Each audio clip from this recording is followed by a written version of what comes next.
It is an epic story, spanning all of human history. This man was shot at a distance twice with arrows. Torture was legal. It was administered in front of a judge. An age-old battle between our inner angels We can see how the human mind is fundamentally built. and our demons, We're at war with ourselves. but one with a surprising twist. Contrary to what we might think from the news every day, rates of violence are actually declining over time. The decline of violence might be the most significant development in human history. Has violence really declined? A lot of people just don't believe this. It's extraordinarily controversial. It's an interesting hypothesis to test. The stakes couldn't be higher. This is about our very existence. Now science is tackling violence. We're saying, like, here are things that we could do. From the streets of Baltimore We can see the shootings go down. to war-torn regions of Iraq, We're not just testing things in a lab environment, but we're really testing these in the field. We've done something right. Let's figure out what it is and keep doing it. are we on the path to a more peaceful world? It takes just one war to destroy the whole trend. The Violence Paradox, right now on Nova.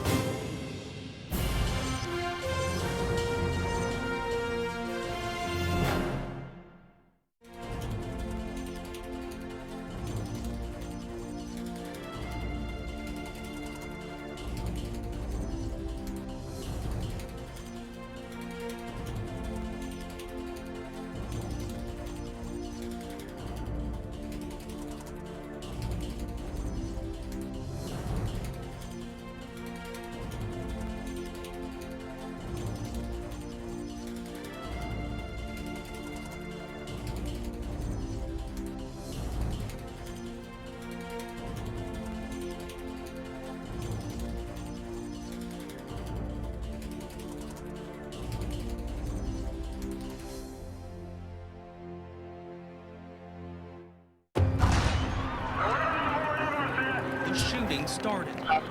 More shots fired. A horrific picture just moments after the white van. Multiple fatalities is what we're hearing from officials. Kim Jong-un detonated what is widely believed to have been a hydrogen bomb. The world has devolved into a place where nobody can feel safe. Wars is everywhere, it's every corner of the world. At least 40 people were killed, hundreds were... Every day when you're on the news, there's more and more violence. Tear gas. There has been pepper spray. I'm afraid for my children and the world that they'll grow up in. They let loose a hail of bullets. Keeps getting worse. And this time, gunfire aimed at elementary school children. This is the 22nd school shooting. There's gun violence, police brutality, people coming and attacking our country. First of the two explosions. That could happen to my city. That could happen to me. The world is through and through a violent place. That's just a part of existence. Is this who we are? A species doomed to kill and be killed. A never-ending cycle of violence.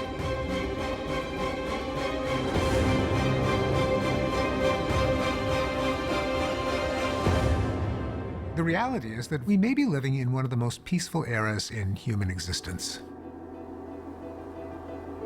Peaceful? Could this possibly be true? Violence has been in decline. But that just doesn't count as news. You just never see a journalist saying, I'm reporting live from a country that's at peace, or a school that hasn't been shot up. Psychologist Steven Pinker was reading an obscure text when he came across a chart that piqued his interest. It plotted a steep decline in rates of homicide in England. Once I stumbled upon this graph, I mentioned it in a blog post, And then I received correspondence from scholars in a variety of fields telling me that I could have made an even stronger case. Intrigued, he looked further. I saw dataset after dataset, all of which showed declines in violence in different parts of the world with different kinds of violence. And I realized there was a story that needed to be told. A story that spans the entirety of human history, drawing on disciplines from archaeology to neuroscience, and has the potential to turn conventional wisdom on its head. To me, it's absolutely huge. If we think that life is better by going back into the past, we're making a very serious mistake. The greatest thing that's happened to humanity is that we've lowered our rates of violent death by 90%. This is the big story. But could it be too good to be true? The demographics of the past are not at all clear-cut. And so as a result, we're making comparisons that we're drawing literally out of thin air. There's so many people who would hear Steven Pinker and think, what world is he living in? This isn't my life at all. It depends on who you are and where you live. North Korea's nuclear test among the 27. Steve's overarching claim flies in the face of common sense. That can't be true. The Cossacks are always coming. There's always danger. We may or may not agree with his conclusions, but it is important to understand the trends of violence so we can prevent, if possible, violence today. It's a controversial argument, but if physical violence really has declined, it presents us with a huge opportunity. To point out that things were worse in the past is not to say we should relax, our problems are all solved. Quite the contrary, it's by understanding how our predecessors were able to drive down rates of violence that we can be emboldened to try to drive them down even further. Has violence declined? And if so, can we uncover clues in our past to make us safer today?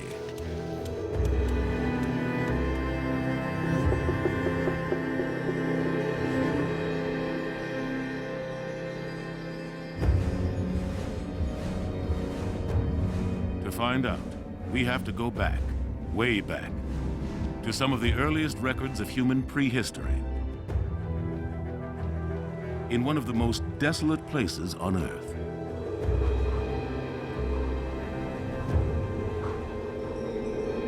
Ataruk is the bleak part of the landscape. There's no vegetation, and it's got a dark gravel covering the surface. Marta Mirazon-Lar started excavating this site 7 years ago. We arrived, and already you could see on the floor all these fragments of bones.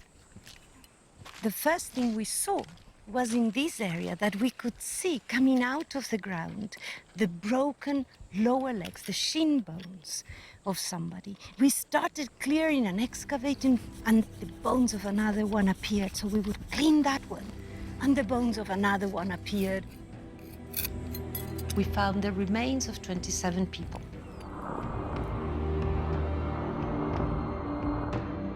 They're not graves that have been dug or prepared. They are in positions that suggest that they just lied where they died. What we have here is actually an ancient crime scene. A crime that took place 10,000 years ago, when this desert looked very different. 10,000 years ago, you had a very large lake that had formed a beach. We would have had palm trees and gazelles and hippopotamus. It would have been a really rich landscape. So what we had was a population of fisher foragers, hunter-gatherers. And whenever there is something that one group has and another one doesn't, the potential for conflict exists. A conflict recounted in bones, now buried in a remote storeroom in northern Kenya. You read them like a book. And the skeletons are telling us a bit about their life, but most about their death. When we found this skull, all we could see was the back of the head. But when we started excavating, we could see the whole skeleton, lying face down. And when you turn it around, you can see this bone has been crushed in. He received a blow with a blunt instrument and another one on the side of the head. And he wasn't alone. Many of the skeletons bore signs of violence. There are injuries to the head that suggest there's a cut in the face of the skull. Injuries to the spine that suggest projectiles, arrows. And this one was bound at the time of death. Inside the ribs, we found the bones of a baby. Something terrible clearly happened here. But what?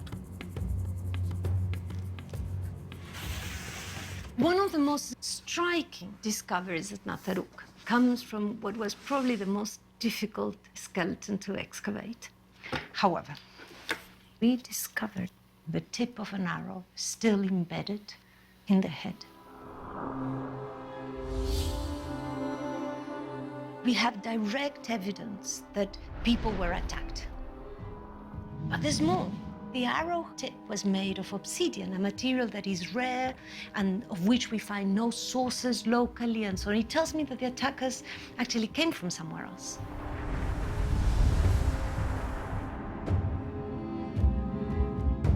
It wasn't just a chance encounter between two groups fishing that ended up in a fight.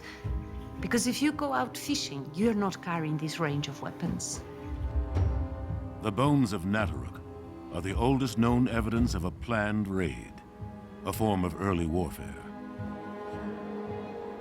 And I think that as a behavior, as a characteristic of human societies, it probably goes back in time much, much deeper. The question is, how deep? The archaeological record on every continent shows massive evidence of human-to-human destruction. There's just no other way of putting it, right? The Paleolithic record is a horror show. From Utsi, the 5,000-year-old Iceman found with an arrow in his back. It looks like a hit job. To Kennewick Man, 8,500 years old. A blow to the chest, shattering 6 ribs. To Cima de los Huesos, Spanish for Pit of the Bones, where a 430,000-year-old Neanderthal was found with severe blunt force trauma. Head bashed in, indubitably. There's even evidence of cannibalism on almost every continent. You see violence time and time again in archaeological site after archaeological site. Of course, a handful of cases may not be a fair sample of the distant past. How violent were we? You can't answer that question by particular incidents because there's violence in all societies. You really do have to count. And that's exactly what a group of Spanish scientists did. Scouring the records of over 600 human populations between 50,000 years ago and today.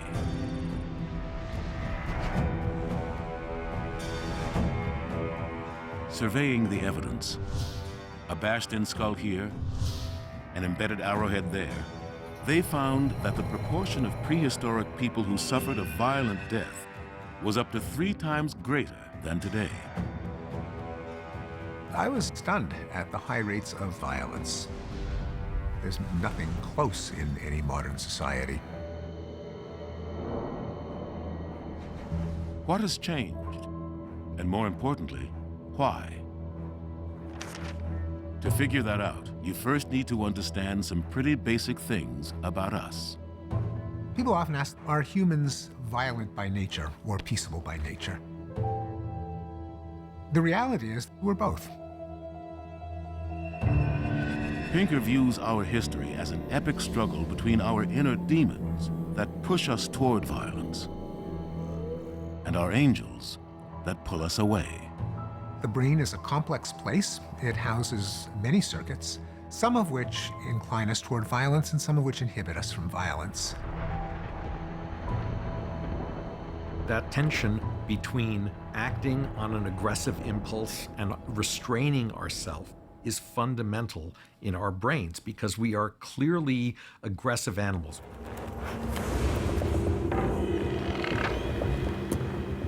From body-slamming seals to fighting fruit flies, violence, usually committed by males, is something we share with most animals on the planet.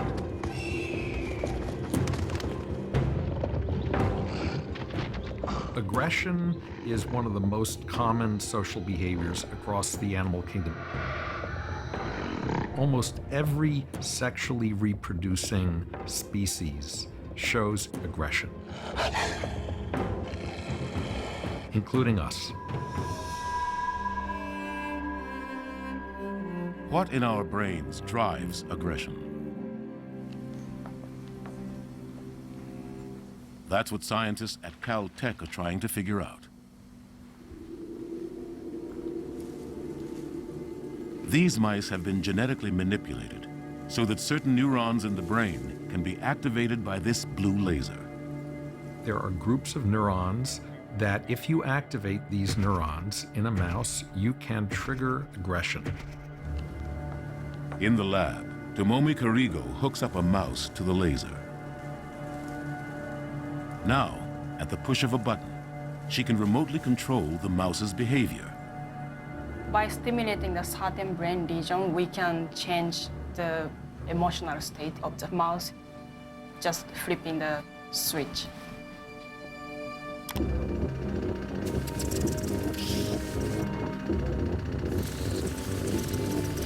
This animal is now in an aggressive state, attacking the other mouse. There's some component of like a volume control knob here, where as we stimulate them more intensely, we get more intense aggression. Look what happens when you turn the power down.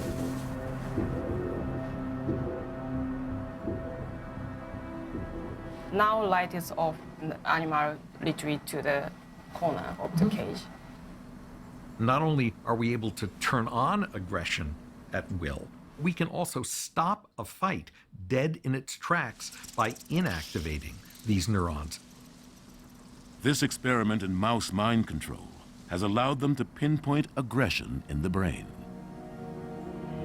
We've learned that there are clusters of cells deep in the brain in a region called the hypothalamus that play a key role in organizing aggressive behavior.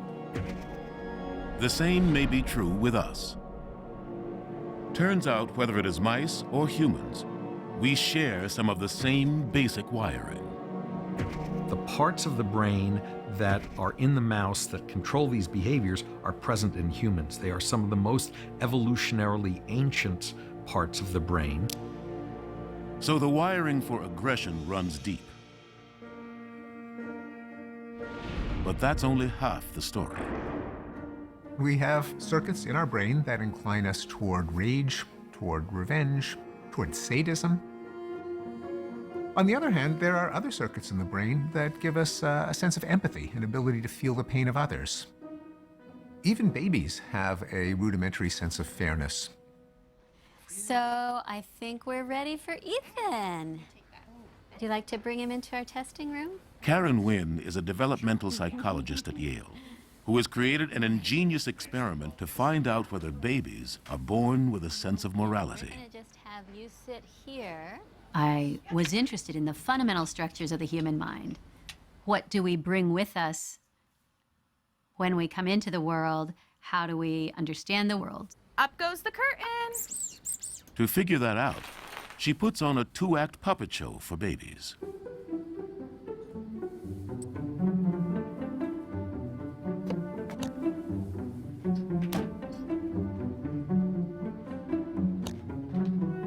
this duck is looking inside this box, sees a nice toy inside of it, and is trying to open the box to get the toy, but is not being successful opening it. And this green-shirted puppy very nicely helps the duck so it can get its toy. That's our nice puppet. In Act 2, this nice puppy takes center stage. And now our nice puppy is playing with this ball, and he very nicely rolls it over to the blue-shirted puppet. And the blue-shirted puppet rolls it nicely back to him. That was a nice interaction. And this time he's going to invite the other kitty to play with him. Will you roll it back to me? No, he steals the ball. What a jerk. Hi. Next, the babies are given a choice. Which one do you like? Do they prefer the kitty who was nice to the nice puppy or mean to the nice puppy? If you give them the choice, babies very robustly choose the nice one. Awesome job. Even a 3-month-old can look at an interaction between two strangers and decide, oh, that's a good interaction. That's a nice human being. Or, that was a bad interaction. That's a jerk. I don't like that jerk. Do you want to just show Dad where to sit? But that's just the half of it. Watch what happens when Wynn flips the script and babies see a mean version of the same play. Up goes the curtain. This time, this mean puppy comes along and slams the box lid shut. He's not nice at all. This time, the mean puppy is the star of Act 2. Just like his nice counterpart, he gets treated nicely by the blue kitty, and then meanly by the orange kitty. Do you see these? Will the babies still prefer the nice kitty? Do you see this one? Which one do you like? No. Now they consistently pick the mean one. Which one do you like? Turns out that even at this age, babies have the capacity to make simple moral judgments. Oh, good job. It's like, you're not deserving of having a friend play a nice game with you. You treated someone else badly, you should be treated badly in your turn. So that tells us that well before their first birthday, babies are already developing notions of just desserts. That is morality.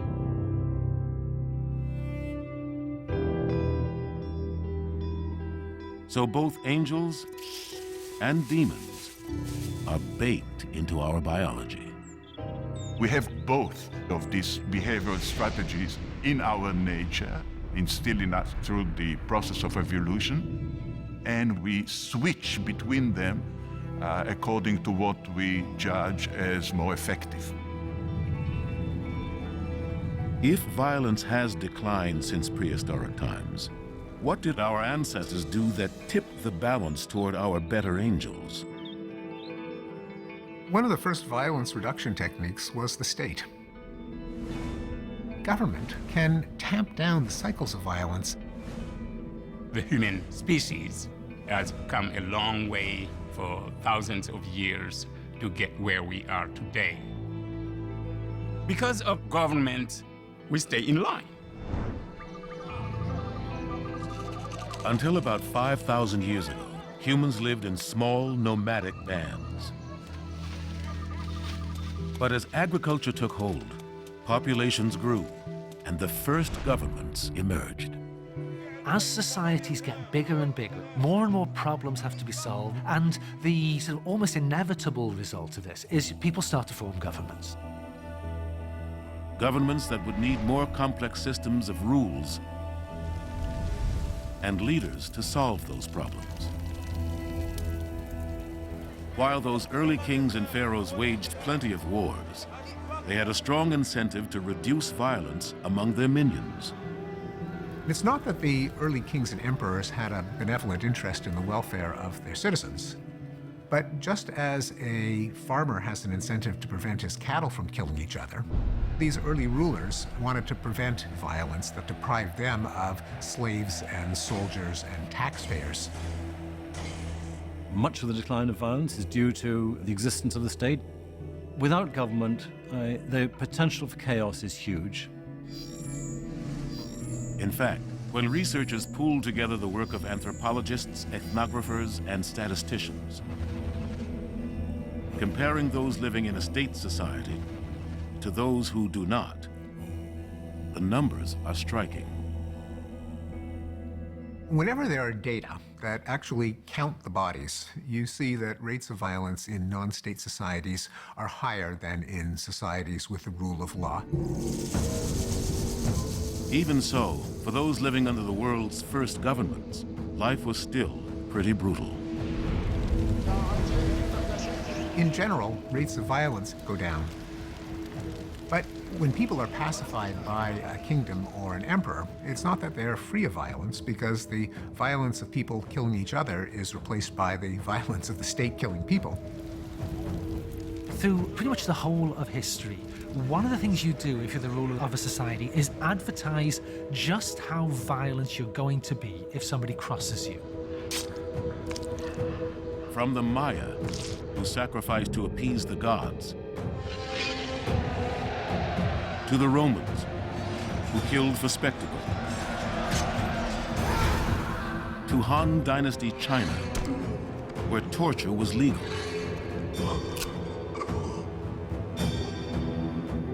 And if you think early religions were a paradigm of peace, think again. The Bible, the so-called Good Book, is one long cavalcade of violence, beginning with Cain slaying Abel, Noah's flood. You have Samson killing thousands with the jawbone of an ass. And then the Israelites are commanded by God to commit total genocide. It would appear that our ancestors were obsessed with violence. Sir, enemy fighters coming in. And judging from our taste in entertainment today, Our battle will be legendary. so are we.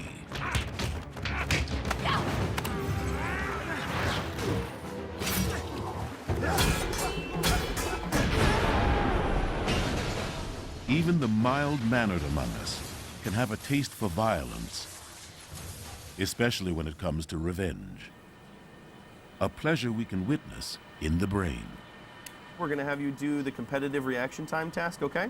Yeah. Here we go. Here at the University of Kentucky, David Chester scans the brain of a volunteer as they play a simple game. Who can press a button faster when a red square appears on the screen? The winner gets to blast their opponent with an annoying sound at a volume of their choice. Remember that 1 and 2 are pretty quiet, and 3 and 4 get pretty loud. The subject thinks they are playing against a real opponent, but actually it's a computer, and it's not going to play nice. She just saw that her opponent picked a 4, so now she's been thoroughly provoked. The volunteer seeks revenge. She just picked a 4. Seems as though she's a little upset. Now Chester can peer inside the brain at the very moment of retaliation. The scanner reveals increased activity in the ventral striatum, part of the brain's so-called pleasure center. The circuits in the brain that light up are the same as the ones that light up when we crave chocolate or gamble or see an attractive person. So the old saying, revenge is sweet, is literally true. On this level, it seems our impulses haven't changed much. But have we always acted on them? What do the numbers say? As humanity moves toward the Middle Ages, the investigation turns from archaeology to written records. Most human societies historically have not been in the business of creating vast amounts of writing. The societies of the West are rather unusual in the amount of documents that they created and then successfully preserved. The decline of violence is by no means a Western phenomenon, although until recently, a lot of the studies focused on the West because that's where the data were. And some of the strongest data was assembled by Manuel Eisner, a historical criminologist with a singular obsession: murder. Over the years, I developed a little bit of an obsessive interest in trying to find all the publications in different languages that had been written on homicide. Robert of Chinham hit Amice, daughter of Alistair Crotchall, on the head with a stick so that she died, and he fled at once. Evildoers came to Thomas of Inglefield's house and killed him, and banned Geoffrey and Sue. Shouts, "Are you not ashamed of what you've done this morning to my wife?" And then he kills him. It all started when he read an article that claimed that since the Middle Ages, homicide rates in England declined 40-fold. I thought, this can't be true. And so I started looking at more evidence, more data. Trouble was, the data didn't exist in any one place. Eisner had to go deep into archives, sometimes into the basements of old town halls and churches, brush off the mouse droppings, and tally the causes of death. I would be looking at court records, prison documents, account books, confessions, or pardon books. Each source added a data point. Over the course of a decade, Eisner was able to plot homicide rates for England, Italy, Scandinavia, the Netherlands and Belgium, Germany and Switzerland. In the process, an astonishing picture began to emerge. All these dots that I'd collected lined up over 800 years along one single line. That was kind of like just an amazing moment. For every 100 years, the homicide rate in Europe was cut in half. When Manuel Eisner showed that this decline had happened in pretty much every European country for which we had continuous data, I realized this is a real phenomenon. It is not just the history of one country, but it seems to be a general historical process. Eisner's work provided hard evidence of a decline in violence. Over 8 centuries, homicide rates fell from 1 in 1,000 to 1 in 1,000,000. The big question is, why? When you realize that rates of violence can change, that something that our ancestors did in the past worked, it emboldens you to try to figure out what it is. One answer might be what some social theorists call the civilizing process. The civilizing process is the idea that as societies become more interdependent, we are penalized for behaving in a violent way against another person. In Renaissance Europe, commerce was booming. Ships brought goods from around the world. Violence among the masses was becoming bad for business and bad for the king. If businesses want to trade, they want to make money, and people profit off that, they live better lives when the economy's going well, there's an incentive for states to prevent violence from happening. The theory is this new economic order went hand in hand with a new set of social norms. What changes is that as a man, your importance in society is no longer ruled by how good you are in fighting, but it's governed by how self-controlled you are.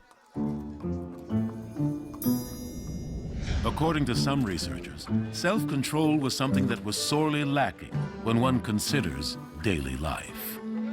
The medievals were, in a word, gross. They would copulate in full view. At the dinner table, they would gnaw on a bone and put it back in the serving dish, drink from the plate, smack their lips. If you were out in public, you might very well have to relieve yourself in public view, in a street, in a bunch of holes on a bench. And judging from these passages from popular etiquette books, things must have been pretty different. Don't follow the staircases. Don't relieve yourself in front of ladies. Don't touch your private parts under your clothes with your bare hands. If you come across something disgusting in the sheets, don't turn to your companion and say, "I should like to know how much this stinks." Well, these are laughable rules to us now because we accept the idea that you don't go around urinating in front of other people, because how you treat people matters. But how in the world could something as mundane as manners contribute to a decline in violence? Manners are a sign of self-control, of not acting on every impulse. If someone insults you, if someone steps on your toe, you don't immediately pull out a knife and challenge them to a fight. You hold your horses, you count to 10. As it turns out, the connection between self-control and violence is long known to neuroscientists.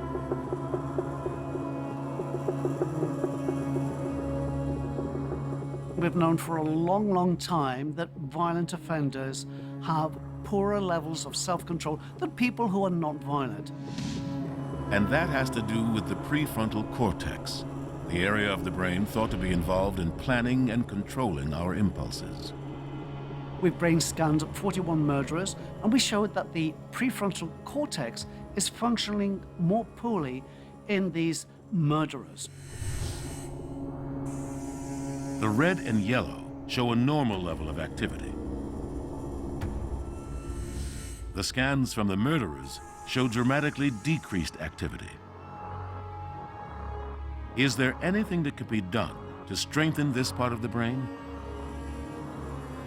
In today's session, you will be completing a series of survey questions. That's what Rain's team is trying to find out here at the University of Pennsylvania. During the stimulation itself, you'll be completing 2 cognitive tasks on the computer. Yeah. They get electrodes put on the prefrontal cortex, and they'll get 20 minutes of stimulation. You may feel tingling, itching, kind of prickling sensation.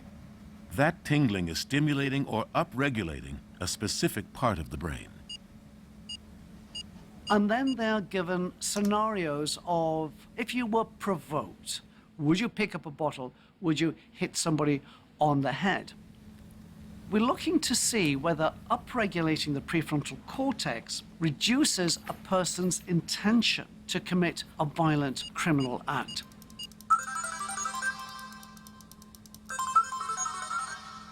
We showed that by upregulating the prefrontal cortex, we're able to reduce criminal intent by about 30 or 40%. Is it possible, then, that acquiring habits of self-control, like manners, could have had the same effect? By giving somebody training in exercising self-control, that activity may flex the prefrontal cortex and enhance that part of the brain. It stands to reason that if you practice a set of behaviors, that engages areas of your brain, which leads to a sort of virtuous cycle, right? It improves the behavior, and then the behavior, if you continue to engage in it, allows you to further strengthen the circuit. The theory is self-control laid the groundwork for a cultural shift away from violence.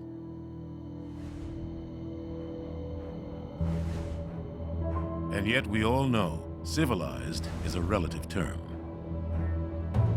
By some measures, Europeans may have become less violent toward each other. But at the same time, they were embarking on one of the bloodiest chapters in human history, the colonial conquests. In Europe, during these colonial regimes, there's less violence in the core of the empire. But if you think about the lives of the indigenous peoples, life was treacherous, life was awful.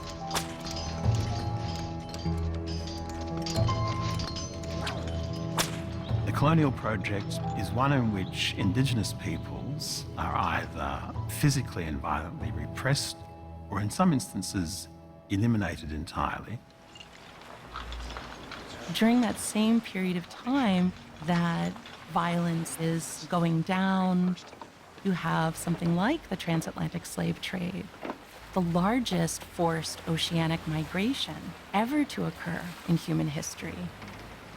These slave ships that are plying the Atlantic with human cargo, these are mini war zones where you have mortality levels that are between 10 and 25% on every voyage, and it lasts for nearly 400 years. Once they arrived, many slaves were literally worked to death. In fact, much of the expansion of the European and later the U.S. economy was built on the violent exploitation of the over 12 million people forced into the transatlantic slave trade. And slavery wasn't the only form of state-sanctioned violence. There are a number of practices that were routine through human history that we universally recognize today are barbaric. From infanticide as a routine form of birth control to burning at the stake, witch hunts, and human sacrifice. Across the globe, heinous practices were still rampant. And Europe was no exception. You had gruesome punishments, sadistic forms of capital punishment like breaking on the wheel.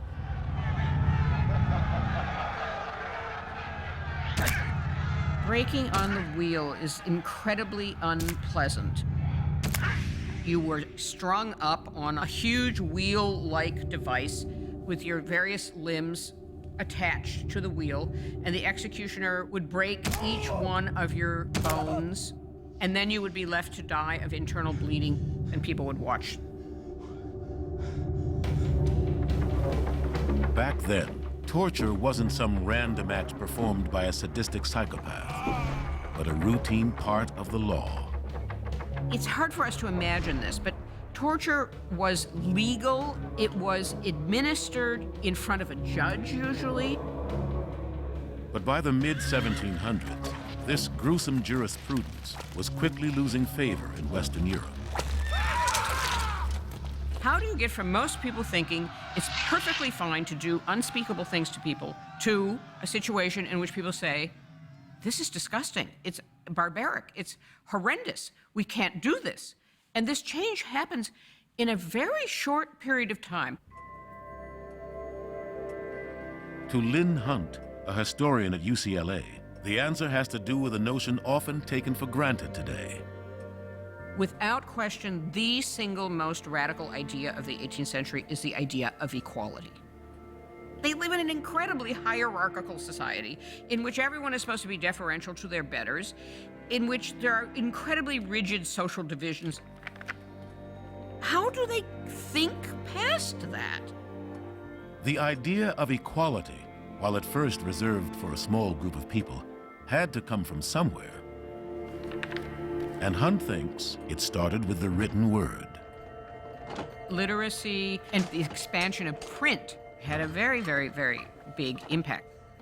The first mass literacy societies, where half or more of the people in the society can read, these come about in Europe in the 17th and 18th centuries, and it's driven almost entirely by people wanting to read the Bible.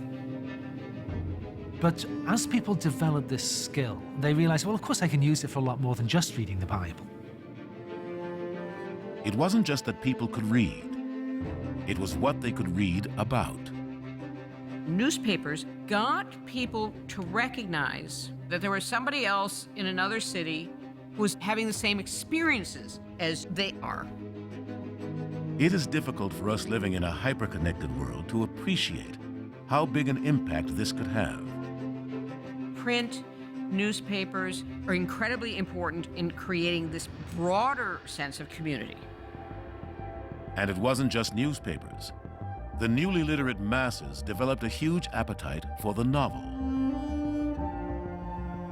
It allowed the reader to really get inside the mind of the characters. You don't see just what they're doing, you see what they're feeling and thinking as they're doing it. They're writing in a way to allow the reader to enter into the life worlds of other people and get empathy that would drive them to political action. Actions such as the abolitionist movement, which was bolstered by slave narratives and popularized by a single novel. A book like Uncle Tom's Cabin is bringing people into a world that amplifies the humanity of the enslaved, and by extension, that they are deserving of freedom. The theory is that reading novels made people more empathetic. But can fiction really do all that? There's psychological evidence from laboratory studies that reading fiction can build our care even for different groups of people, groups who we might not care that much about otherwise. So for example, one of the most famous is what's known as the reading the mind in the eyes test. The mind in the eyes, a scientific experiment designed to test empathy. Participants are shown a series of photographs of just eyes and asked to guess the emotion.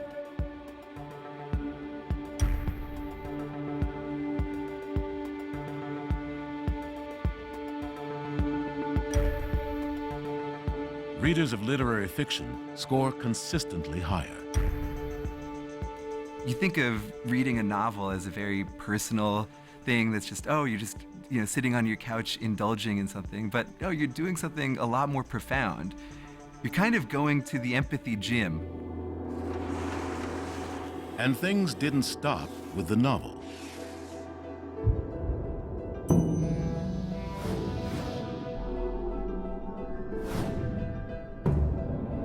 A parallel revolution in science would seed even more radical questions.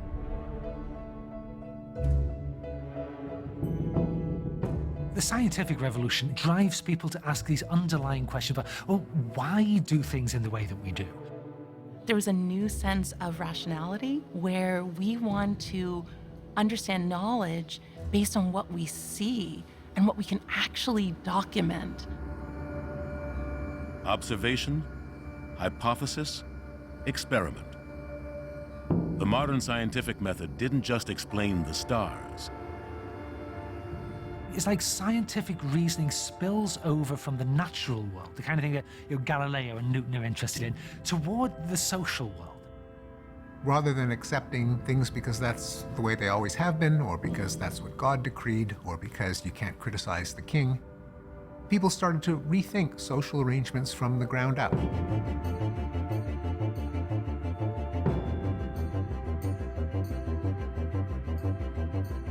It made some people think about slavery. It made some people think about women. It made some people think about religious minorities.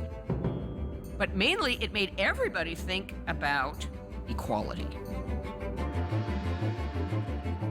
Equality. Even though it was narrowly defined to start with, 18th century European thinkers stoked the embers on a revolutionary ideal. Once you unleash the light of freedom, we say in Africa that when the sun rises, if you don't want to see it, the only thing you can do is to close your eyes. But the rest of the world will see it. The cat is out of the bag. Still, some ideas resulting from the scientific revolution were far from perfect. And it's the same period in which pseudoscientific racism, as we come to know it in the second half of the 19th century, really begins. Perhaps reason and empathy helped fuel abolitionist movements. But at the same time, science was co-opted to justify racism. This is one of those scenarios where we have to hold two very difficult things together. Things are not always all good or all bad, but they are a complicated mixture of both. And that balance of good and bad, according to Pinker, was shifting in favor of our angels. The rise of science doesn't mean racism was eliminated. But it's not a coincidence that the first systematic arguments against slavery, against cruel punishment, against imperialism were made around that time. Ideas matter. But did those ideas change people's attitudes toward physical violence? Where's the evidence? Turns out some clues were hidden in plain sight. In the records of the Old Bailey, the Central Criminal Court of London. The Old Bailey proceedings are, in my estimation, the most detailed account of everyday life ever produced in print. Tim Hitchcock spent 15 years digitizing 239 years of court proceedings. They cover the period from 1674 to 1913, and they encompass 197,745 different trials. It is the largest body of recorded speech anywhere in the world. But this giant anthology presents a giant problem. At 197,000 trials, nobody's ever read all of them. It's huge, right? It's unreadable. Enter Simon DeDeo, a data scientist at Carnegie Mellon University. He has a hunch that computers can see patterns in history that no human can. I'm interested in how people see the world. And if I want to see it really big scale over the course of a couple centuries, then I have to do a very different kind of science. And to do that, he would need a really big data set. Hitchcock's 127 million words would do just the trick. Somebody whispers in our ear, hey, there's this stuff sitting out there in Britain. That, for us, is a gold mine. We met at a pub for a couple of pints of beer. And where we ended up was with a realization that there were techniques that would allow us to pull out human behavior from this 127 million words of transcribed data. But how? The computer can't read, it can't understand, you can't have a conversation with it. So what we have to do is transform all of those trials into something that a computer scientist can manipulate. Here's where Tim had an idea. How about we use Roget's thesaurus? Roget in the 19th century sat down, went through the dictionary, and assigned every word to a particular meaning. He groups them into collections of words that all kind of mean the same thing. Words like cut and thrust, lunge, kick, punch. All of those words mean, of course, different things. It's one thing to punch somebody, it's another thing to kick somebody. What Roget's classification allows us to do is say, look, forget the details. These are all examples of category 716, attack. And that enables the computer to summarize a trial.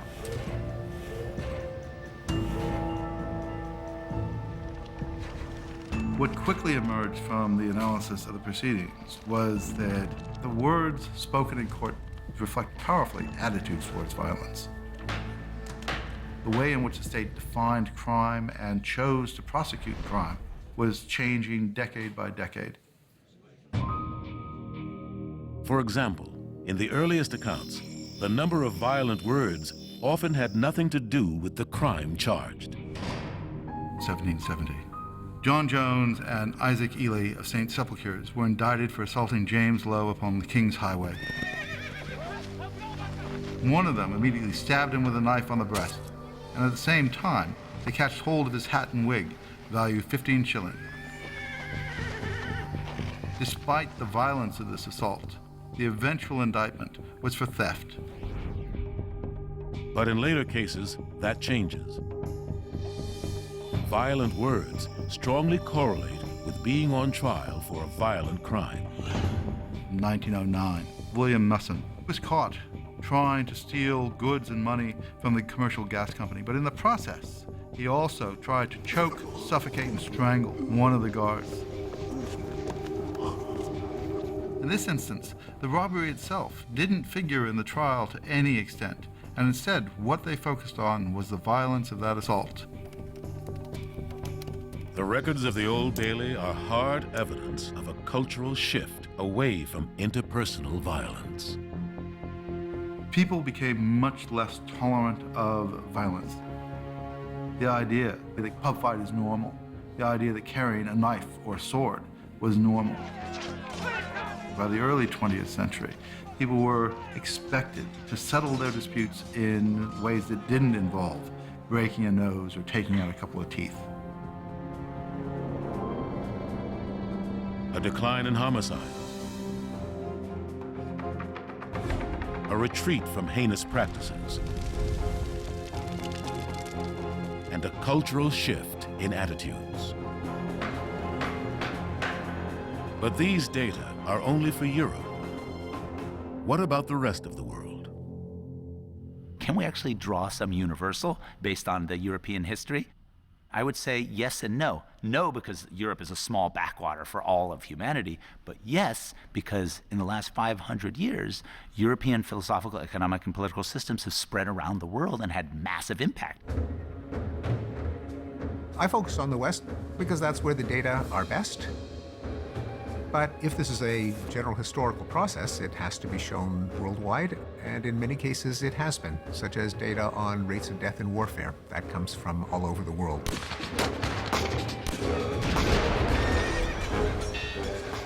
But surely the data from the 19th and 20th centuries would paint a grim picture of the world. From the Napoleonic Wars and the Taiping Rebellion to the massive colonial conquests and 2 world wars capped by the dropping of the atomic bomb. How in the world could we be getting less violent?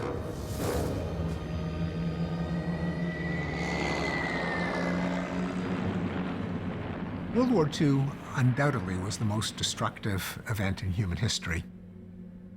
But more people were alive in the 1940s than were alive in earlier periods in history. So we also have to take into account just how many people there were. In absolute numbers, World War II may have killed the most people. But compare the death toll to the number of people living at the time, 2.3 billion. Looking at it this way, there were far deadlier events before World War II.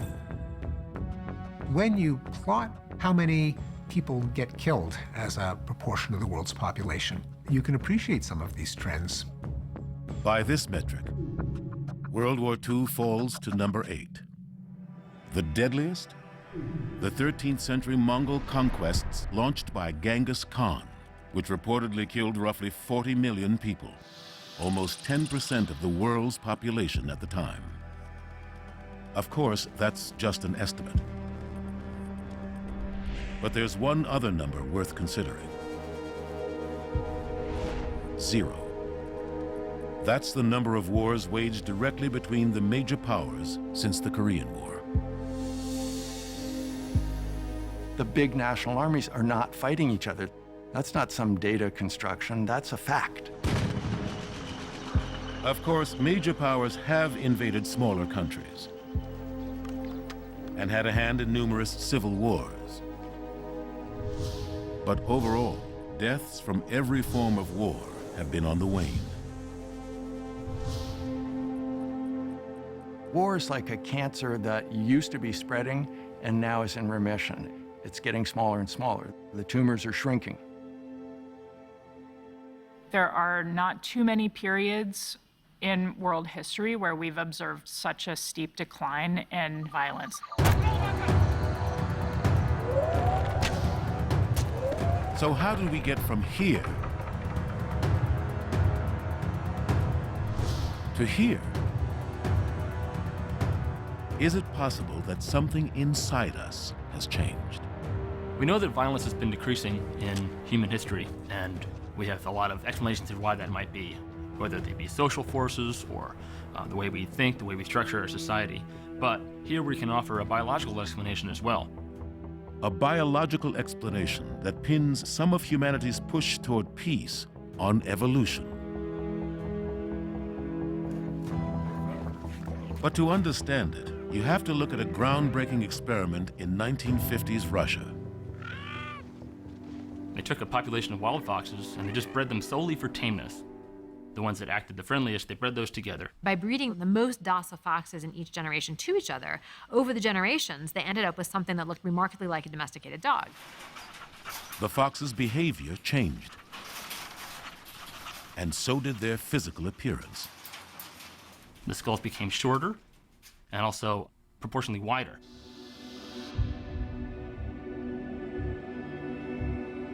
The new shape of the skull appears to go along with decreased aggression. Over several generations, the foxes became domesticated. Is it possible that over a much longer time frame, something like this has happened to humans too? A kind of self-domestication. The self-domestication hypothesis is, I think, one of the most exciting hypotheses running out there today. It would mean that there was natural selection against aggressiveness, and that over the last several 100,000 years, our species has become less violent, and conceivably that is still continuing today. To test this hypothesis, Robert Sierra gathered up human skulls from across 200,000 years.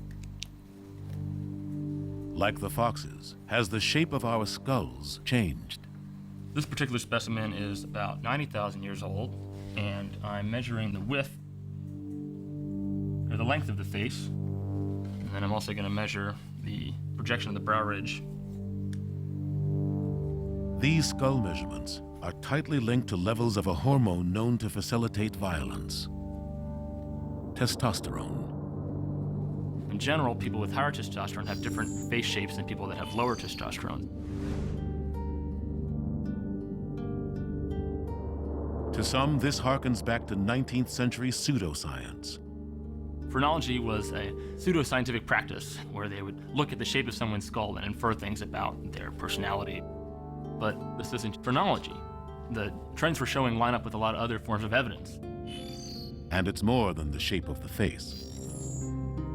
Testosterone is a very complicated hormone, but we do know that it seems to be correlated with levels of aggression and violence. It's not like, you give somebody more testosterone and they turn into the Incredible Hulk and start tearing things apart. But men who've been exposed to higher levels of testosterone during prenatal development or during pubertal development are more likely to engage in aggression throughout the lifespan. This link may partly explain why it is men who are responsible for most of the world's violence. 90-something% of every kind of violence you can think of is due to males. If we somehow got rid of human males, then the entire situation would change. In fact, the situation may have already changed. And the evidence might be staring us in the face.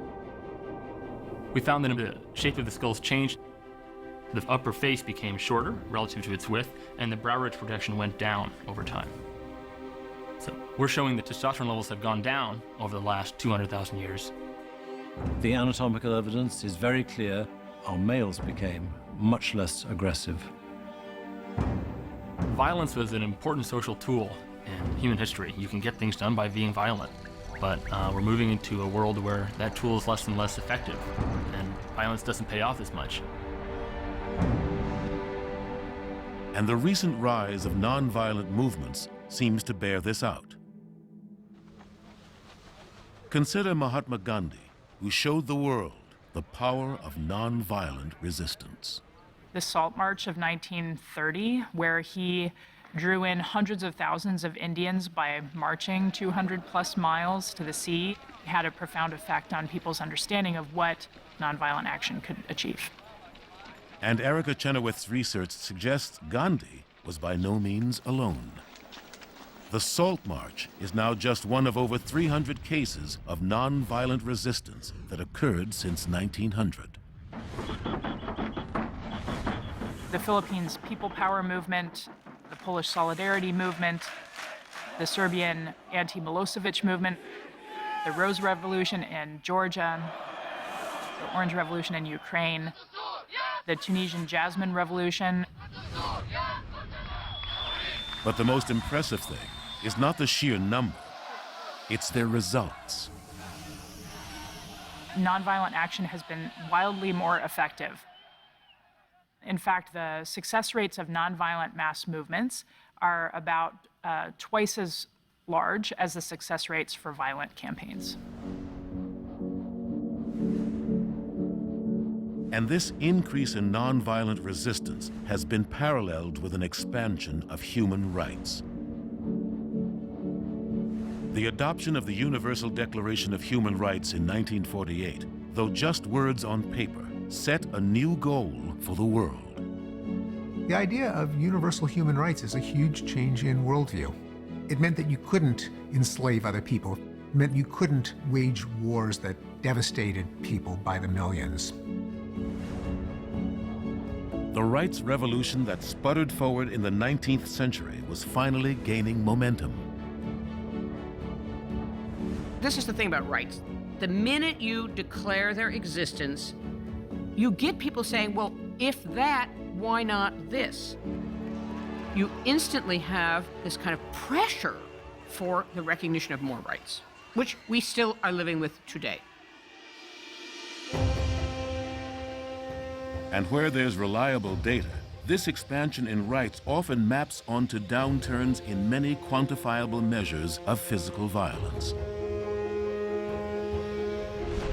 Genocide, homicide, rape, assault, child abuse, domestic violence, even spanking.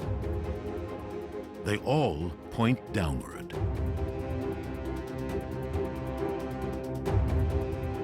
But before we pat ourselves on the back, it's worth considering that these numbers only tally physical violence. Steven Pinker's focus on deadly violence is telling us part of the picture. It's an important question to ask, but it's not comprehensive, right, in the kinds of violence that affect people's daily lives. Lethality isn't the only way to measure violence. Mass incarceration is a form of violence.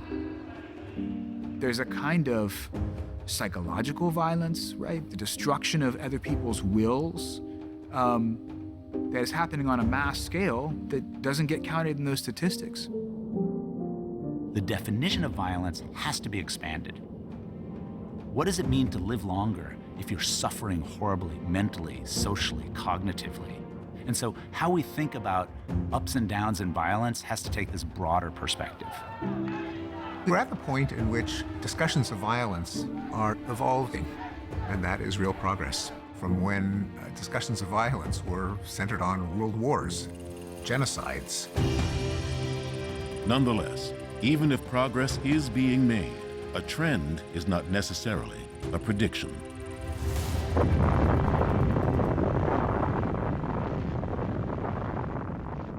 With the enormous military capacities that states have today, it takes just one war to destroy the whole trend.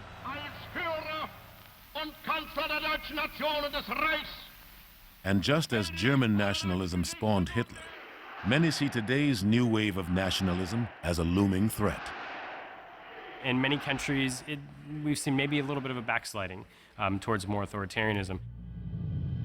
Voters who are motivated by nationalism may elect leaders that could destroy it all. And blindly following those leaders wherever they may lead us is still a very real danger. At SWPS University in Poland, Tomasz Grzyb and Dariusz Doliński are revisiting a famous experiment first conducted in the 1960s by the American psychologist Stanley Milgram. In the aftermath of the Holocaust, Milgram wanted to understand how seemingly good people could follow terrible orders. Just as Milgram did, the experiment starts by setting up a fake study. There are two participants, and there is a guy who presents himself as a professor of psychology, and he says that, well, you are a participant in an experiment which is devoted to find out how memory is working. Grzyb is masquerading as a participant, the so-called learner. Pana zadaniem jest wyuczenie się takich skojarzeń. Jeśli usłyszy pan DA, to ma pan odpowiedzieć DE.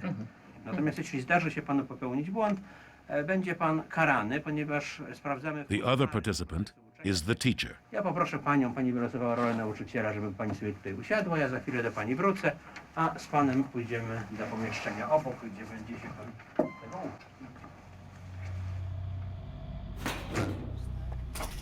Grzyb pretends to memorize sets of letters, but his responses are scripted. Pani rolą jest bycie nauczycielem w tym eksperymencie. Jeśli przeczyta pani BA, to należy oczekiwać odpowiedzi BO. Ale jeśli zdarzy się, być może, że ten pan się pomyli, to wtedy będziemy używać tego urządzenia. To jest generator prądu elektrycznego, który po prostu pozwala nam wysyłać kary. Te pierwsze przyciski emitują bardzo słabe uderzenie, potem takie średnie, mocne, bardzo mocne. Tutaj są już intensywne, ekstremalnie intensywne. Tu The teacher is told that the student is hooked up to the machine, and they must administer a shock if he answers incorrectly.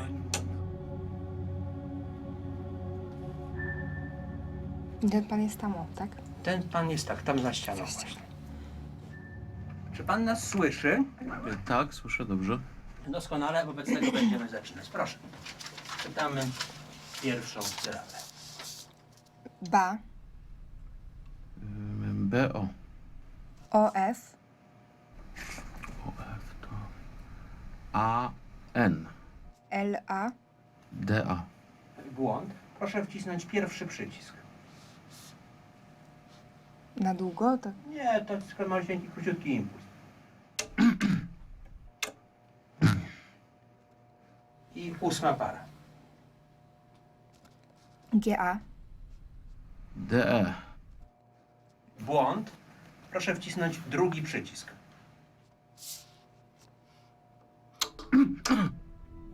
I teraz 11. Grzyb is only acting. He is not really wired to the machine. Proszę kontynuować. Because the experiment is highly stressful for the real subject, the so-called teacher, it's controversial. So it will be stopped at 150 volts, the 10th switch on the panel, which, if real, would be an extremely painful shock. Will anyone go so high? Eksperyment wymaga, aby pan kontynuował. Proszę wcisnąć trzeci przycisk. Błąd. Proszę wcisnąć czwarty przycisk. Proszę wcisnąć piąty przycisk. Proszę wcisnąć szósty przycisk. Ósmy przycisk. Proszę wcisnąć ósmy przycisk. Dziewiąty przycisk. Błąd. Błąd. Nie ma pan wyboru. Proszę wcisnąć 10. przycisk. Myśli pani, że go boli? With an authority figure ordering them, most people go all the way to the highest shock level. We had about 220 participants, and about 90% of them were able to go up to the 10th switch. Many people think they wouldn't follow orders to commit violence. But the work of Grzyb and Dolinsky suggests this capacity is in most of us. It's not a question of our personality, it's a question of situation. There is a high probability that each one of us would behave in the same way. Somehow, by our internal construction, by our attitude to the world, we are ready to do bad things to other people. Hate no longer hides behind hoods. Which lands us in the present. It's clear that the story of human violence is not simple. Peace is not a foregone conclusion. Reminiscent of images from a dark American past. we can go backward again. Just as we move very quickly toward a peaceful world, we can move very quickly back toward a world where most of us think violence is the answer. President's extraordinary tweet raised the real possibility the U.S. and Russia could soon be shooting at each other. Peace is being treated as something that automatically comes to pass, and we really can't take it for granted. In the U.S., violent clashes broke out on Saturday in the city of Portland, Oregon. Our nasty impulses haven't gone away. To point out that things were worse in the past is not to say that things are perfect in the present. We still don't know just how many gunmen are out there and when they will be found. Quite the contrary. It's precisely by understanding how our predecessors were able to drive down rates of violence that we can be emboldened to try to drive them down even further. And to do that requires stepping back and trying to understand why the world feels so violent in the first place. We are in a supersaturated 24/7 information society. When it bleeds, it leads. And there is a sense, probably accelerated by both conventional media but also social media, that things are spinning out of control. Reynolds streamed what happened next live on Facebook. He was reaching for his wallet, and the officer just shot him in his arm. People are experiencing violence happening in other places all over the world right now in their own lives in a way they just couldn't before. That is a sea change in our consciousness. All this information feeds a particular bias long known to neuroscientists and psychologists. We call it the availability heuristic. We judge risk and danger according to how quickly examples pop into mind. The van raced along at close to 50 miles. So if there's a terrorist attack in the news, we think that terrorism is skyrocketing upward. But if you look at the actual risk of being a victim of a terrorist incident in, say, Western Europe or North America, it's less than being hit by lightning. North Korea's nuclear test. A diet of news stories will fool us into thinking that violence is much more prevalent than it really is. Ever closer to a deliverable nuclear warhead. I have that same reaction. There has to be danger. And to let your guard down for a moment is to be a sap, is to make yourself vulnerable. And it's only my scientific training that allows me to say, you know what, crazy brain, look at the data. But aggregate data can only tell you so much. For example, taking the U.S. as a whole, homicide rates have declined dramatically to about 5 deaths per 100,000 people per year.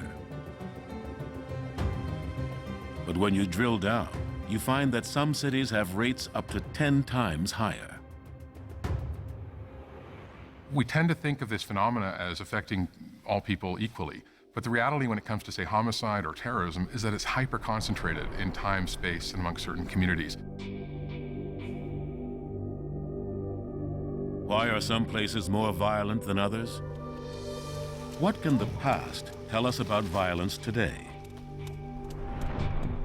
History suggests that some of the factors driving violence down are a strong government, education, and equality. But those conditions are not evenly distributed today. Income inequality has a very strong statistical relationship with overall levels of homicide. In fact, income inequality is one of the strongest predictors for violence.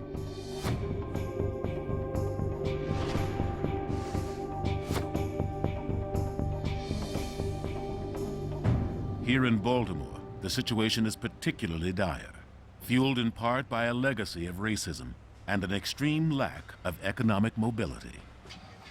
I don't think that people are getting up every morning and saying, who am I going to go shoot today? I think people are getting up saying, how am I going to eat today?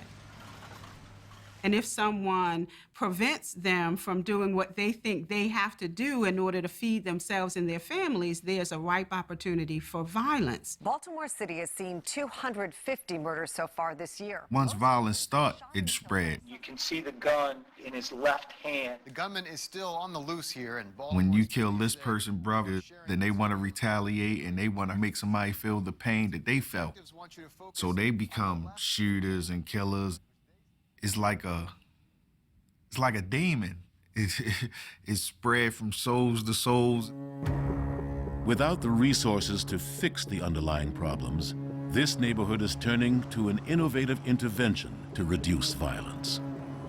With respect to violence, we're stuck in the past. Our thinking now is medieval.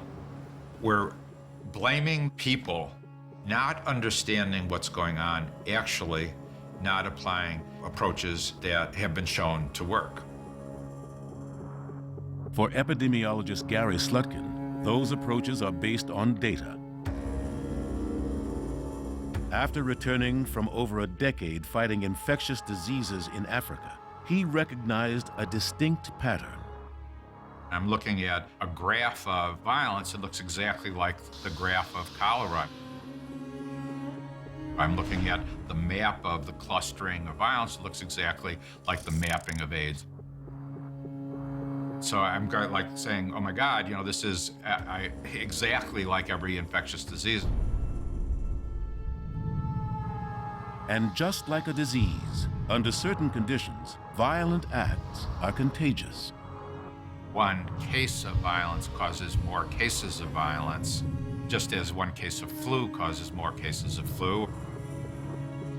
So could the same methods used to fight infectious diseases also stop shootings? The shootings that we have had, most of them, these two that's inside here. That's an idea being tested at Baltimore's Safe Streets, one of a growing number of programs adopting Slutkin's approach. It's just a lot of shootings going on in the neighborhood, so we was really trying to get to the bottom of that. The starting point in any epidemic is to detect where the next event might occur and interrupt the exposure. So what we gonna do today for canvassing? I mean, there's been a lot of things going on in the neighborhood, so I'm gonna just take a tour. To do that, Slutkin created a new type of public health worker, a violence interrupter. A violence interrupter is basically a health worker who can know what is going on and find where an event might be likely to happen and then prevent its progression. So you're cutting off the epidemic spread itself. The first step in fighting any epidemic is to identify the initial outbreaks, the so-called hotspots. The red dots are the firearm homicides and the yellow dots are the non-fatal shootings. So if we map out all of the violence in the area, then we can sort of see like, oh, there's a cluster up here on the right where the stat should be focusing on, maybe down here on the left, there's another little area that we tend to see more violence happening. And then we base our program decisions on that data. Once the hotspots are pinpointed, the violence interrupters are deployed. Lately, there's been a lot of activity in the community, so we just coming through, try to make sure everything at peace. This team works in Park Heights, one of the most dangerous neighborhoods in the city.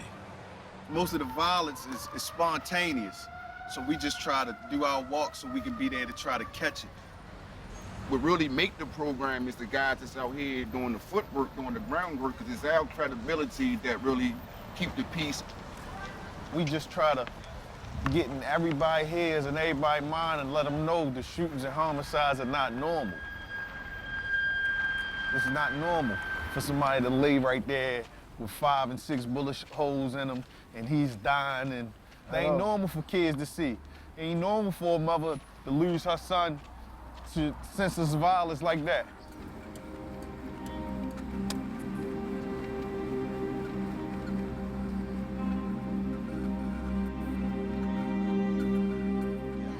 Steve Diggs, better known as Pepe, knows these streets. I'm born and bred Park Heights. I've been here my entire life. If you drop me in the ocean in the middle of the night, I'll start swimming towards Park Heights. And he knows all about the violence.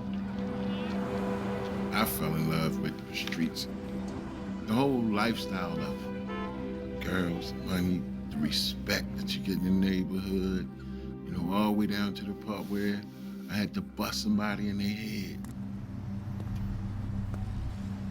Disrespecting me. could get a person beat nearly to death. Has gotten people beat nearly to death. I had to sit in jail for 10 months because I beat a guy nearly to death. I was that person for 30 years. I had to let that person die and create this person right here. That's what qualifies all of us to do this. You walk the walk, you talk the talk. You qualified to intervene. She told me that she was going to the police station and fill out a report on you. For what? I didn't do anything to her. And Today, Pepe is following up on a violent altercation. I couldn't understand how I got that Look at far my in the first face. place. She beat me in my face, kicked me in my back. I felt a threat. She's yelling, belligerent. We're gonna do it one at a time, okay? You went to me like this. No, Yes, you did, and then that's when I blacked out on you. You I'ma was be honest pummeling with you. me. All right. Because you're trying to grab stuff. I don't know what you're doing. grabbing my phone. See how you doing? Right now, y'all not listening to each other. I know, but You're remember- not hearing nothing she said because you so ready to talk back. Maybe it's something else. I would have to leave. I don't have a problem. Regardless, I'm going to leave because I feel out of place. Even though I knew they wasn't listening to each other. I think it was very helpful because they feel like they vindicated. For them to be able to do that on their own, they wouldn't have been able to do it because it would have just went on and on and on until one of them threw a punch. Women fight way differently from men. Guys, they run for their knife or their gun, which is so sad. Later, Pepe is dispatched to defuse a potentially deadly dispute. Unfortunately, we live by the gun around here, man. The man Pepe is talking to says that 2 nights ago, he ordered a revenge killing. But his guys shot at the wrong person, and now that person wants to take revenge. Let me see your hands, yo. You see my... Let me see your hands, yo. Come around here for no smoke. You didn't come around here for no Let me smoke, see right? your hands, yo. You didn't come around here for no smoke, right? Right? Listen, for no smoke. Tell them what you just told me, yo. Let me see your hands, yo. Yo, Let me see your hands. you keep your hands out your pocket. You're making me nervous, yo. What this dude here, man, I'm gonna tell you something, man. It's gonna go a lot different than this, right? And I know that. I know who you is. I know who you is. Because I'm not with none of this right here. That's how you know it's not gonna happen again, right? If it's the same thing, though. You right, I would get the same thing. I would get the All same. right, okay. Now we got common ground. We got common ground. You with her. Can we agree that you apologize, yo? Absolutely. I'm gonna accept that, man. But I'm gonna tell you this, man. You don't come back from that death. It ain't no coming back from that. Yeah, don't shake his hand. I say don't shake his hand. I mean, like, squash it, yo. Do all of it. Man, I'm gonna just leave this be, man. Facts, yo. Facts. It's a hell of a mistake to make. We are guys right directly in these neighborhoods that can bring these 2 guys together in the midst of their anger, their hatred, and their want for revenge, and bring about a peaceful resolution. That's a big part of what Safe Streets do.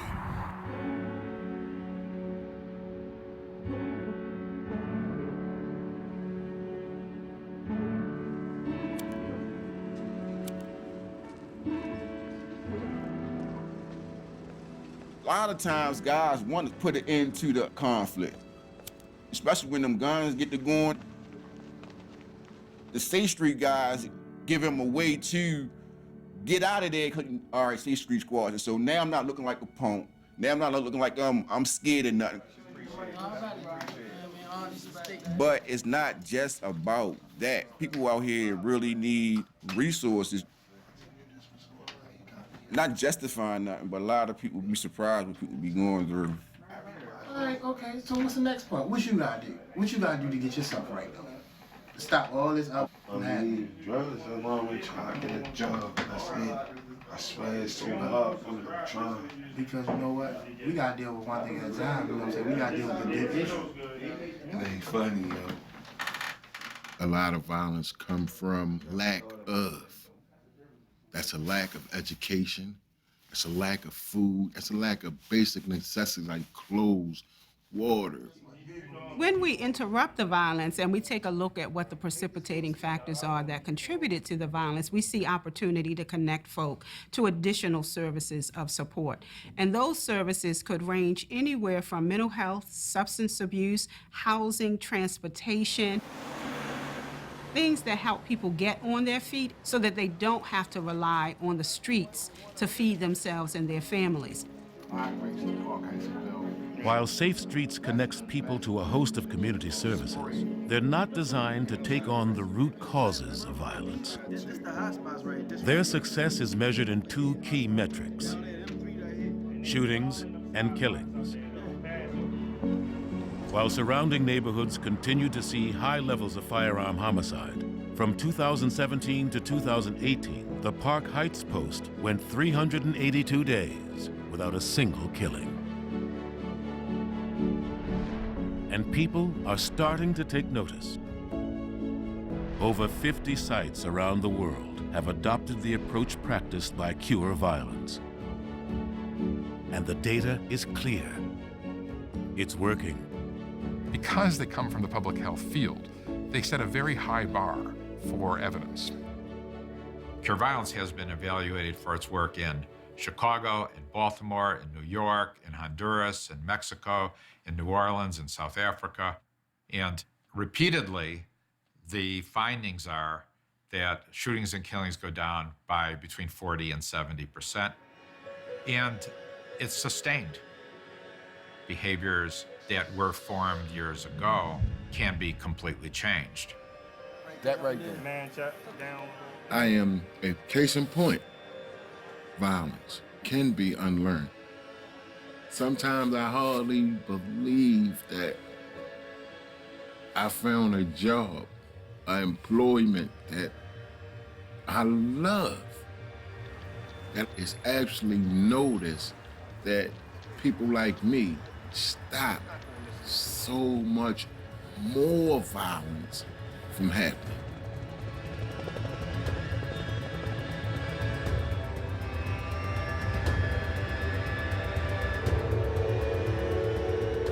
Focused programs on crime reduction have shown they can work.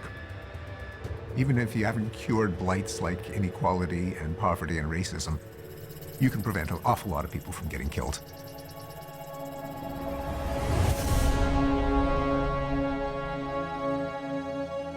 Data can be a useful tool in tackling violence, but it is by no means enough. Knowledge is power, only if you act on it. Consider mass shootings. Gun violence is still a big challenge in the United States. And yet, funding to do research on this public health challenge was taken away by the CDC because of, let's call it, disagreements in Congress. But the research that is available points towards solutions. It may seem impossible to talk about preventing and reducing gun violence in America today, but the fact is there are examples of where smart interventions have generated declines in gun violence. Take the example of Australia. Following a mass shooting in April 1996 that took 35 lives, reaction was swift. The Prime Minister John Howard tonight detailed sweeping plans to reform Australia's national gun laws. Prime Minister John Howard. Instead of having an agonizing debate that went nowhere about what to do about it, what you had was action. To achieve a total prohibition on the ownership of all automatic and semi-automatic weapons. Within months, the Parliament in Australia had legislated that there ought to be a massive gun collection program and new constraints and controls and regulations around certain types of weapons.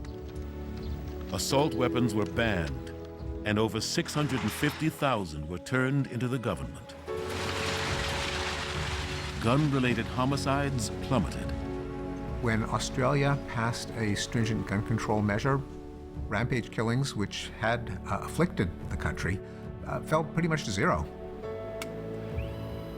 In the 23 years after the ban, Australia had only 2 mass shootings with a total of 10 dead. The message is that gun regulations can reduce deaths. And that would appear to be true here in the U.S. In the aftermath of the Sandy Hook shootings, Connecticut passed some of the nation's most restrictive gun laws. Since then, the 5-year average of gun-related homicides has dropped by a third. And it's not just Connecticut. States across the United States that have had tighter, more restrictive legislation, especially around carrying of firearms, tend to show lower rates of homicide, lower rates of intimate partner violence, lower rates of suicide. With the help of data, even the most intractable problems can become a little less daunting. There's some parts of the world that people tend to write off as just hotbeds of war and where there's nothing you can do about it. Take the recent genocides in Rwanda, Sudan, and Myanmar. Though in each case the root causes of violence are complex, one thing they share is long-standing ethnic and religious tensions. Among the most challenging, the Middle East, where the wars in Syria and Iraq have displaced millions and brought chilling stories to the evening news. The Syrian regime just attacked its own people with chemical weapons again, a war crime. It is easy to be pessimistic about the Middle East. The conflict is very raw, the distrust is very deeply ingrained. So if we can find even small effects in this setting, it suggests that elsewhere, we might find bigger effects. Can science do anything to reduce those underlying tensions?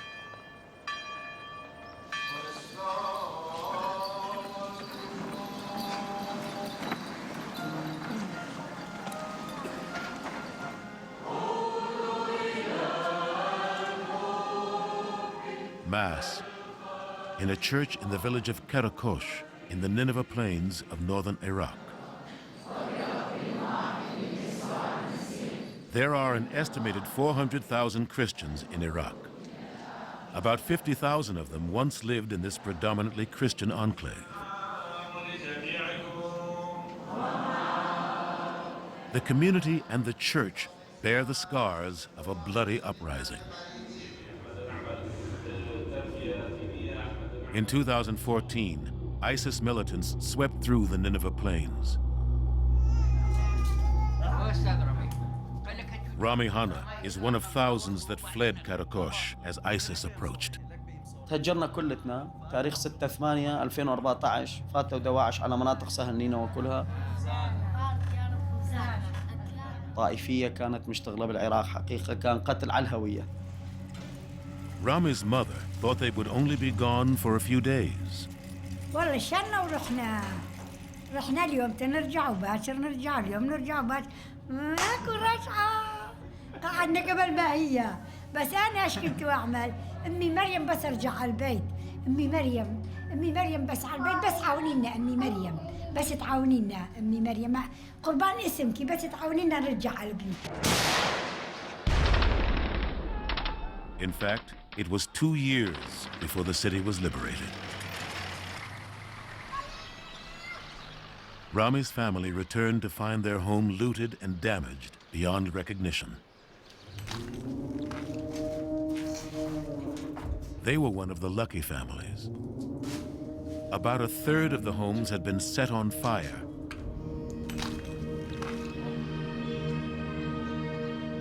And occupying jihadists had tried to erase any evidence of Christianity from Karakosh.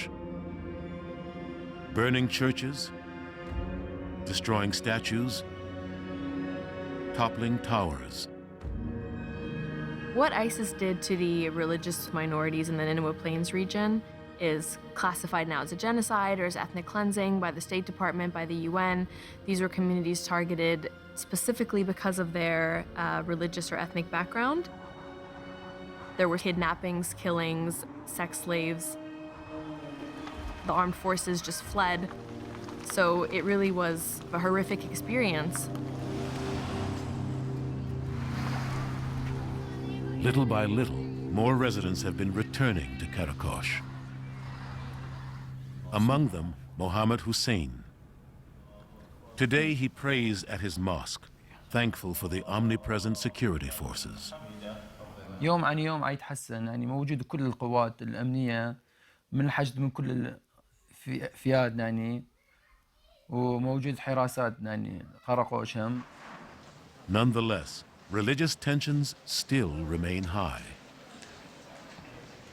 In the wake of a conflict like this, the social trust just becomes obliterated. So you have neighbors that become suspicious of other neighbors. People are perceived as being collaborators on the basis of what community they belong to. بعد الأحداث اللي صارت مع داعش يعني ممكن أكو الفكر الداعشي مزروع ببعض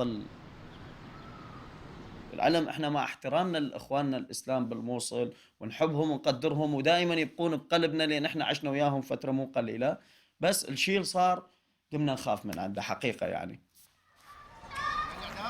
ISIS may be gone, but two powerful ingredients for violence, prejudice and sectarian hostility, remain. Ethnic cleansing doesn't just happen overnight. The first step of that is like some level of prejudice toward another group. It turns into dehumanization of the other group, and that just escalates where you come to a point where people actually feel justified inflicting harm on a group.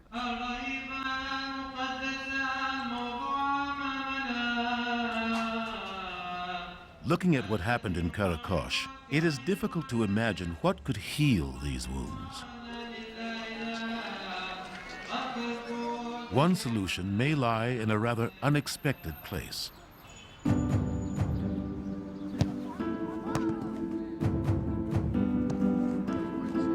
Soccer is something people do just for fun. We just add some tweaks in terms of how to mix up the team composition to test the idea of contact. Political scientist Salma Musa traveled to Iraq to test an idea. Could something as simple as playing a game reduce prejudice and increase empathy? It's kickoff in the Nineveh Plains Soccer League.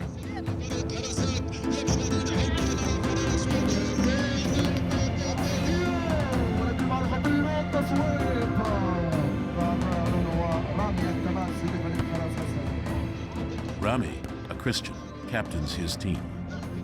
أخذت 9 من 10 بالاختبار أنا وريان تواماتي أخويا، فأنا أيضا من اللاعبين الجيدين المتميزين بدون ما أدعم بنفسي، يعني جمهوري يعرفون هذا الشيء. فدوري شباب سهلنينا.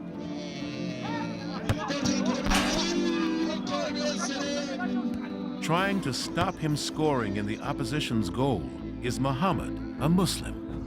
هو يعني كانت طفولة حراسة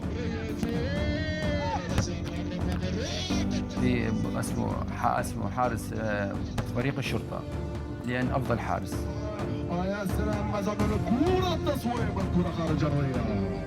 They come from different worlds, and neither has any idea that they are taking part in an experiment, testing contact theory. The contact hypothesis.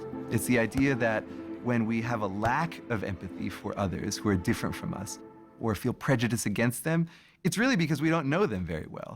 And if we were to merely come into contact with those outsiders, it would stop feeling as much like an us and them situation. The theory suggests that contact would only work to increase empathy under certain conditions, when the groups are on equal footing, sharing a common goal. The idea behind contact theory is that contact can reduce prejudice. This idea has been around for a long time, but what is new is we now have the scientific methods and the rigor to try to test some of these things. Musa created a new soccer league and invited teams around Karakosh to join. Rabia Zakaria is the league's organizer. He signed up 37 teams with 444 players. The teams in this area tend to be homogenous. So there are Christian teams, there are Muslim teams, there are Kurdish teams. Once they signed up for the league, we'd said, well, social inclusion is part of our mandate, and so we need to mix up some of the teams, so all of the teams are going to get some added players. حقيقة احنا قليل ونادرا ان ما يلعبون ويانا اخواننا الاسلام بالفرق. هذا الشيء اول مرة يصير بأنه فريق مسيحي يفوت ويا إخوان إسلام معنا. On Rami's team, he plays alongside 3 Muslim players. And Mohammed is one of 3 Muslims on his team. Musa kept some of the teams all Christian as a control. Would being on a mixed team do anything to change attitudes? When we asked other people to join them, players, it was kind of difficult at the beginning because some of the players felt not welcome in the team.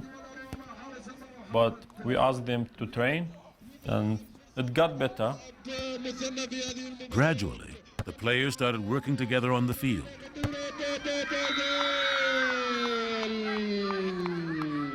But off the field, Musa needed a way to test if her experiment was making a difference.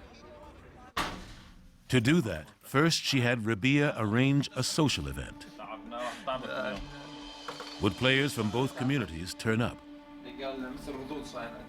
The real moment where I thought there might be something to this was when I saw that the players who were on mixed teams were double as likely as those on the control teams to show up for this social event.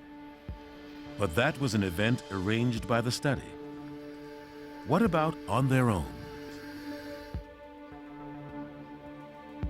To find out, Musa had Rabia give the players vouchers to unfamiliar restaurants. Normally, people in this region don't go to restaurants owned by members of another faith.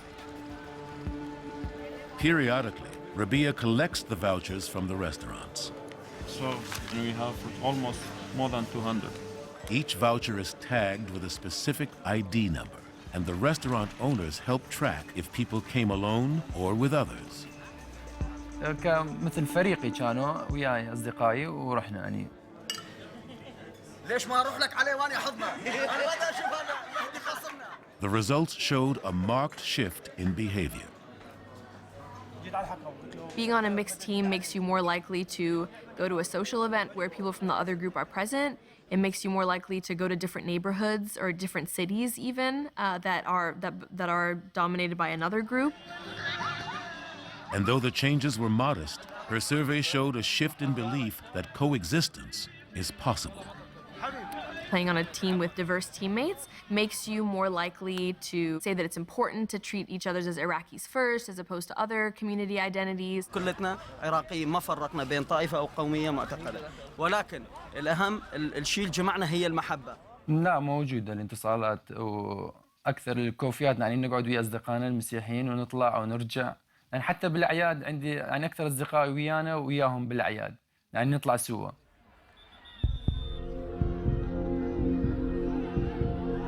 But tensions are high once again in Karakosh. The final in the Nineveh League has ended in a draw, and the tie must be decided on penalty kicks.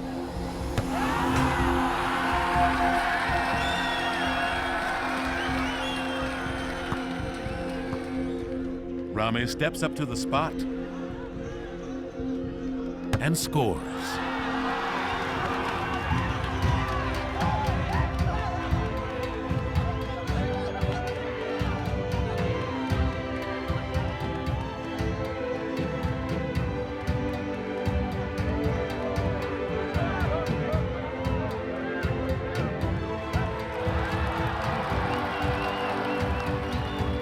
I was watching on Facebook Live when we had our end of league celebration and we were handing out the trophies, and I saw Romy get his like massive trophy. And he gave a little speech. Part of his speech was, there are really like no boundaries when we play soccer, and it doesn't matter where you're from or who you are, we're here to do the same thing.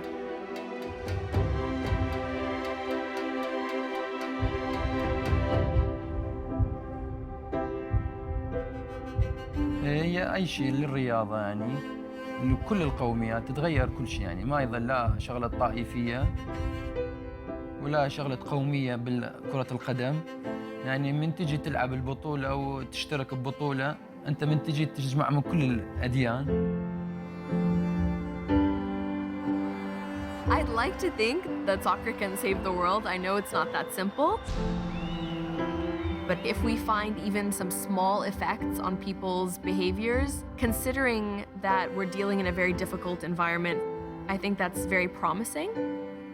And I hope that we can use some of these insights to prevent violence on the basis of someone's identity.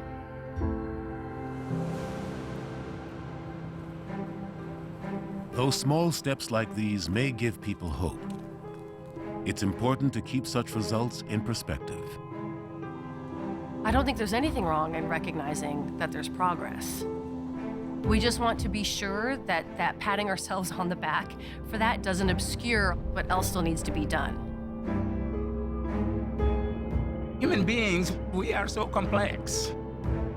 But our understanding of ourselves as a species, that understanding evolves.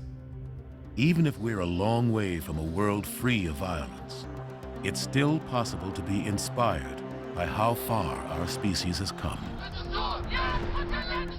As you become aware of the historical decline of violence, the world starts to look different. You start to appreciate things that we can take for granted. How major conflicts in the news have not escalated to world war. Threatened by rival India. How new monuments are named for martyrs and civil rights leaders, not war heroes. How the quest for human rights is crossing international borders. Our past has led us down this path.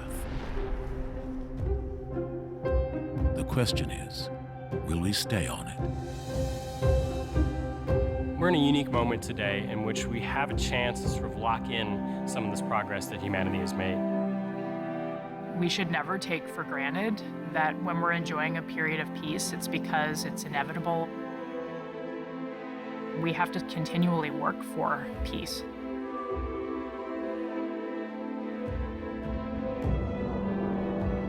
Until recently, we lived in a world in which slavery and rape and warfare were the norm, not the exception.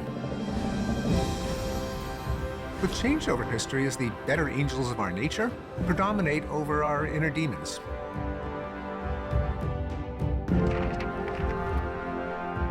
We can see the shootings go down. We've done something right. Let's figure out what it is and make sure we keep doing it. Humans are a hot mess, and we have so much more to do. One of the benefits of Pinker's work is to remind ourselves of all that needs to be done.